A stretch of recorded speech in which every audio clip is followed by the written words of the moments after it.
Seorang pria tanpa identitas ditemukan meninggal dunia dalam kondisi tergantung di kantin pekarangan kantor Dinas Syariat Islam Kabupaten Aceh Timur pada Jumat 28 April.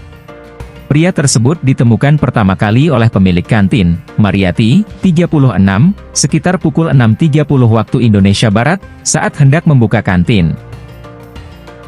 Saksi melihat ada seseorang yang tergantung di tiang kantin miliknya dengan menggunakan seutas tali nilon, kata Kapolres Aceh Timur AKBP Andi Rahmansyah, melalui Kapolsek ID Rayeup Polres Aceh Timur, AKP Suharto. Melihat kejadian itu, kata Suharto, Mariati langsung melapor ke Kepala Desa Titibaro, Kecamatan ID Rayeup, Muhammad Adam dan menghubungi Polsek ID Rayeup, mendapat laporan tersebut. Kapolsek ID Rayeup berkoordinasi dengan Satreskrim Polres Aceh Timur segera mendatangi tempat kejadian perkara, TKP, untuk melakukan olah TKP serta meminta keterangan kepada saksi-saksi dan mengumpulkan barang bukti.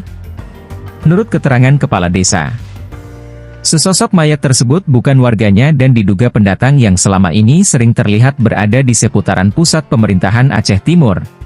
Ujar Kapolsek, saat ini, sebutnya, jasad laki-laki tersebut sudah dibawa ke Rumah Sakit Zubir Mahmud untuk dilakukan pemeriksaan medis oleh dokter forensik.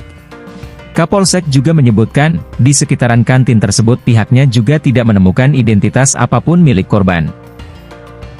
Penyebab kematian korban masih dalam penyelidikan dan menunggu hasil otopsi dari pihak rumah sakit, terang Kapolsek ID Rayeup.